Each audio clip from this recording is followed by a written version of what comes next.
Hello, my loves. Welcome back to The Journey with Janine. If you are returning, hello, hello, hello, all the love. And if you are new here, this is a space that we talk about all things mindset, harnessing your magic, and making the most out of your personal journey. So today, we are going to talk about all things fall, how you can navigate the season of fall and really embody a really beautiful practice of self-care and doing it in a way that helps your finances flourish.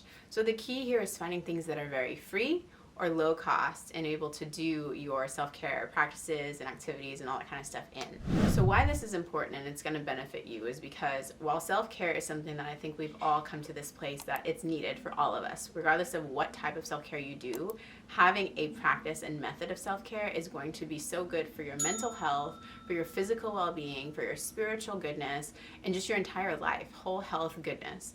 So finding ways that aren't going to break the bank, but it's also going to pour into your soul, pour into your being, is going to be really important to maintain consistency here and not feel the guilt or shame or overwhelm of navigating finances when it comes to your overall wellness. So while the big retreats and the high dollar wellness classes and the nutritionists and all that kind of stuff, the wellness coaches are great, sometimes we just need things that are going to benefit us, that are free, that are low maintenance and are low cost, to make sure that we're pouring into ourselves.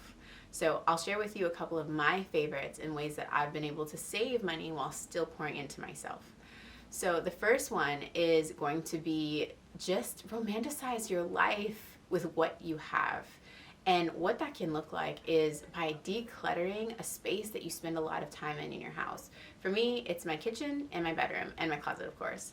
So being able to take out all of my pans and pots and identify the things that maybe I've had for a long time and they're there just because they've been there, but I don't need them anymore. Letting those things go, it's one of the best feelings when you're able to let go of and maybe even give away things that no longer serve your life. It's almost like you can feel the energetic shift of letting go, of shedding things that are no longer beneficial for your life, and you're making space for more abundance for you to receive. For instance, like maybe you have all these dishes in your house and so it causes, excess clutter in your cabinets, which makes you not enjoy being in your kitchen, which then makes you not want to cook healthy meals for yourself. Like everything depends on one another. It's all integrated and it's all directly correlated to one another. So making sure that you have these beautiful and beneficial environments to help your mindset and your positive behaviors to live in your best light and to be the best possible version of yourself is going to be really important. Same thing goes with your closet. Does your closet inspire you? And this isn't just the clothes that are inside of your closet, but also the energy that's in your closet. Maybe you color coordinate your closet. I'm definitely a sucker for this. I love keeping all of my clothes in order, and I also worked in retail, so there's a whole little thing that's from there too. But having my closet organized in a way that makes it easy for me to find what I'm looking for. So I'll usually keep it organized by color, so having like from light to dark or dark to light. And then also having, all of my tank tops are in one space. All of my long sleeves are in one space. All of my jeans or pants are in one space. And being able to also get rid of the clothes, again, that if you haven't worn it in 10 years and you don't have a plan to wear it this week, let it go. Let it go. Let it go. Because instead of always having to look and find your favorites, have a closet full of favorites. Why not? So many of us have closets that we don't love, that don't inspire us. And this is not me saying go out there and spend a whole bunch of money on a new wardrobe. No. This could look like using what you already have and making a capsule wardrobe out of the 15 to 50 to 100 items that you have, and being able to create outfits systematically that all work together. Figuring out a wardrobe that makes everything work together is another form of self-care, because you're going to feel better about the way that you look. The clothes that you're wearing, they're going to fit you the way that your body enjoys. So maybe your closet doesn't inspire you right now. That's okay too. What you can do is you can either swap clothes, or you can go to they have a ton of stores where you can like basically give clothes away or sell clothes, and then utilize those funds to get classic pieces that go with everything, that are statement pieces, and just rework your wardrobe a little bit. This can be done for free or for very low cost. So reworking your wardrobe, cleaning out the clutter in the spaces that you consistently occupy, like your bedroom, like your kitchen, like your closet, those are statement locations in your living space that can really make or break your day. A lot of times we get de-energized by coming home to a space that doesn't inspire us. Maybe you make some art. That's another form of creativity. Making art that makes you inspired. Every time you look at it, maybe it can even be words, walking into your house and saying, today is magic, or you are worthy, or you are powerful, or whatever it is. So having these positive mantras around you in your home, in your common spaces that you occupy in your living space, are just going to be constant reminders of the positive life that you want to live and pour into that self-care practice that you want to have for your mind, for your environment, for your life. So another practice that I find that's really helpful, and it kind of goes into the same thread of the decluttering, is to do the things that you've had in the back of your mind that are cluttering your mind, that are cluttering your mental brain, your mental capacity. So going on, for all my Pinterest lovers out there, yep, I'm a Pinterest lover, all of my Pinterest lovers out there, or if there's any type of storage system, application that you use that holds and stores ideas, plans, strategies, thoughts, all those types of things, go through and cull through what's there. Look at all of the stuff that's really old especially, and identify if this is still beneficial and in alignment with your life.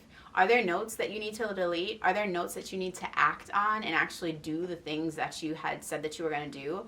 Pinterest specifically is really great because it allows us to harness all of our ideas and things that we desire and DIYs and events and all that kind of stuff. Going to that platform or storage area and get some of that stuff done. Like, October is a month to get stuff done. Clear things out, create space for yourself, and embody your highest version of yourself all the time, but definitely making more space for yourself in October. Going through your Pinterest boards and identifying maybe a few, maybe even just 2 or 3 for the month, these ideas that you've been wanting to do. Have you been wanting to make that charcuterie board that you saw wherever it is? Go ahead and grab some inexpensive, pepperoni or veggies or cheese or vegan pancakes or whatever it is, and go do the things that you wanted to do. Learn the skill that you wanted to learn. Go find the YouTube video that's going to teach you the skill that you've been wanting to have, and go do it. Clear your brain of the mental clutter, and also invest in the self-trust that you want to have because you do the things that you aspire to have, achieve, and experience. That's another really powerful part of self-care that is either going to be low budget or free. So definitely check that one out. Another thing, of course, is like all things nature. Go and walk right now. Go outside. Go and take a nature walk. Go and find a YouTube video for yoga. Go and learn meditation, breath work, draw, color.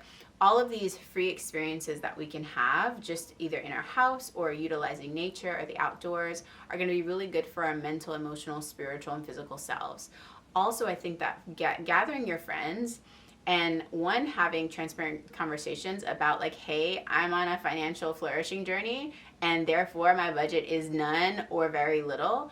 I want to get together, I want to socialize, but how can we do it in a budget-friendly way or a low-cost way? Instead of grabbing coffee or going to brunch or whatever it is, go and take a walk with each other. Go and do a fitness class together, whether it's online or at home or what have you. Have a self-care Sunday that doesn't involve an immense budget. Like, this is totally doable, and the more that we normalize this, the more accepting that we'll be of each other and be able to go on these financial flourishing journeys to save and mind our finances better and really be able to make the most out of our time, our money, and our life. Utilizing these types of activities and practices, while they may sound really simple to be in the beginning, drawing, coloring, listening to a meditation, you can romanticize them. So maybe you light a candle. Maybe you eat dinner outside on your patio or your front porch or backyard. Maybe you draw or you color or you make a vision board for yourself, but you do it with a really magical playlist. You do it with a really nice sense around you. You have a dinner for yourself that you made, or you have a social gathering with your friends and all of you guys cook together.